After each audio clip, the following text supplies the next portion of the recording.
Nah sekarang marahlah ya. Jadi semua yang berdiri ada peluang bercakap ya, Muhammad. Okey, terima kasih Datuk Pengerusi yang memberikan peluang kepada saya untuk turut membahaskan 060,000 pengangkutan darat dan 070,000 keselamatan jalan raya. Isu ES saja yang saya nak sentuh, sebab bagi saya bahawa hujah-hujah yang disebut sebelum ini bahawa ES inilah merupakan penyelesaian kepada nak mengurangkan kemalangan, nak mengurangkan kadar kematian dan sebagainya. Saya tak nampak di manakah rasional dia. Tapi saya tidak menolak bahawa kita perlu mencari satu jalan untuk nak mengurangkan kadar kemalangan, kadar kematian, mengurangkan kadar kematian. Kita bersetuju untuk mengurangkan tersebut, dan kita bersetuju supaya masyarakat pengguna jalan raya ini dididik, bukan sahaja pemandu jalan raya tetapi termasuk orang yang berjalan kaki. Sebab faktor kemalangan jalan raya ini bukan hanya kepada persoalan kelajuan yang melebihi daripada had yang ditetapkan oleh undang-undang, tetapi ada juga kemalangan disebabkan oleh orang yang membawa perlahan tetapi duduk lorong sebelah kanan. Itu juga punca kemalangan. Ada juga punca kemalangan disebabkan oleh pejalan kaki, bukan memandu laju. Pejalan kaki ada jejantas, dia tak guna jejantas tetapi dia melintas. Jadi saya nak sebut bahawa faktor kemalangan ini berbagai-bagai faktor. Sebab itu saya nak katakan bahawa alasan mengatakan bahawa hanya kelajuan, kamera ini mengatasi kelajuan. Kalau kita katakan bahawa kamera untuk mengatasi kelajuan, AES ni boleh mengatasi kelajuan, saya nak katakan bahawa polis gagal selama ini. Polis telah melaksanakan seperti yang saya katakan tadi bahawa kamera polis berpuluh juta saman sudah dikeluarkan, dan memang polis mengatakan bahawa penggunaan kamera mereka itu ialah untuk mewujudkan satu persepsi supaya orang jangan lari lebih daripada kelajuan, menghormati undang-undang. Tetapi mereka gagal. Sekarang ES pun mengguna yang sama supaya bila ada kamera, orang dengan sendirinya ada persepsi untuk mengurangkan kelajuan. Tetapi persoalannya, selesaikah masalah, kurangkah kemalangan jalan raya? Ketua Pengarah Jalan Raya baru-baru ini, Datuk Solah, menyebut bahawa sejak dia dilaksanakan di 14 tempat ini sudah berkurangan lebih kurang 20% lebih, iaitu pengurangan orang melanggar had kelajuan, bukan mengurangkan kemalangan.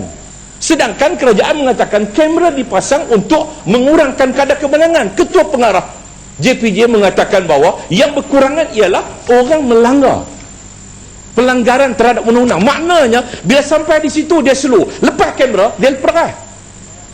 Sebab orang dah tahu. Maknanya ini bagi saya sesuatu yang tak menampakkan satu yang jelas, yang boleh kita katakan di sini bahawa boleh mengurangkan kadar kemalangan jalan raya. Sebab itu saya sangat mempersoalkan bahawa yang keduanya ialah berkaitan dengan tempat-tempat kemalangan yang dikatakan tempat hotspot berlakunya kemalangan, khususnya kemalangan maut. Seperti mana Batu Gajah telah menyebut bahawa pihak JPJ khususnya dan juga pihak kementerian secara umumnya telah menetapkan bahawa lebih daripada 831 dan campur dengan mobile lebih daripada 1000 tempat, dan 1000 kamera ini 1000 kamera ini akan digunakan. Bermakna bahawa lebih daripada 800 ataupun hampir 1000 tempat-tempat hotspot yang dikenal pasti kononnya dia berlaku kemalangan.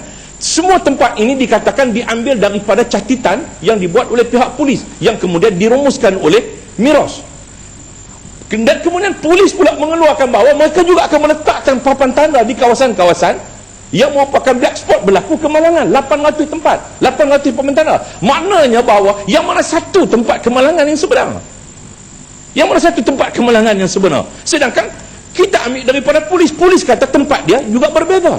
Jadi mana satu tempat kemalangan yang sebenar? Saya turun pergi ke beberapa kawasan, saya lihat bahawa itu bukan kawasan yang merupakan kawasan kemalangan. Senarai JKR sangat berlainan daripada senarai yang ditunjukkan dalam senarai list yang nak dipasang ataupun yang telah dipasang dalam kamera ES ini. Sebab itu saya minta supaya kerajaan mengemukakan senarai tempat-tempat yang sering dikatakan berlaku kemalangan dalam tempoh 10 tahun. Berapa kadar kemalangan yang telah berlaku ini supaya kita dapat melihat apakah betul tempat-tempat yang dipasang kamera itu merupakan tempat yang sering berlakunya kemalangan. Pokok Senang, minta penjelasan sikit Pokok Senang berkaitan dengan tempat. Terima kasih Dr. Fungsi. Ada satu tempat Pokok Senang di sepanjang lebuh raya utara selatan ini, dia letak dekat dengan jejantas untuk melencong masuk ke Munting, Taiping. Sedangkan kamera itu diletak, saya nampak dengan jelas, begitu juga amaran tentang ni, tapi diletak di dalam baru dua pun tak apalah, tapi di Perak kan, apa kawasan Padang Rengas juga tu, kawasan balik orang Perak lah. Tetapi diletak tempat yang saya tak nampak apa rasionalnya, kerana pada ketika itu orang sudah memperlahankan kenderaan untuk nak masuk, sama ada nak terus ke utara ataupun masuk ke Kemunting. Tempat itu tak menjustifikasikan rasionalnya meletakkan AES. Apa pandangan Pokok Senang? Saya setuju dan saya minta masuk sebahagian daripada ucapan saya. Itu memang itu isu-isu yang saya bangkitkan. Baik, saya nak sebut penghujahan saya pada malam ini bahawa kerajaan mengikut Ketua Pengarah JKJR Datuk Leslie Leong mengatakan bahawa kerajaan baru nak mendapatkan feedback daripada pelaksanaan ES di luar negara. Baru nak dapat feedback. Kita dah buat lah, kita dah sign kontrak dengan syarikat, kita dah pasang sebahagian 14 yang dikatakan untuk tempoh percubaan, tapi percubaan apa saman dah dikeluar. Patutnya kalau percubaan saman janganlah keluar. Kita dah pasang dah, baru nak dapat feedback daripada orang ramai dalam negara kita, dan telah pun baru nak buat kempen kesedaran orang, baru keluar tender, kemudian dan juga nak dapat feedback daripada pelaksanaan di luar negara. Sedangkan saya katakan sepatutnya bila kita nak pasang, bila kita nak buat, kita kena dapat feedback daripada luar negara dulu. Macam mana yang dipasang, yang dibuat di Amerika. Di Amerika bukan 24 jam, pukul 6 pagi sampai pukul 8 malam kalau tak silap saya dia pasang, dan kadar denda dia pun seperti mana yang disebut oleh Sekijam tadi, dia ada had tertentu.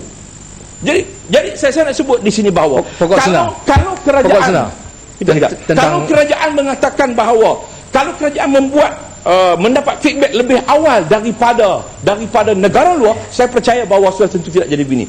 Di tangan saya ini adalah Auditor General Special Report nombor 85 daripada Parliament of Tasmania, Australia. Ini audit kepada kamera EES. Ini audit.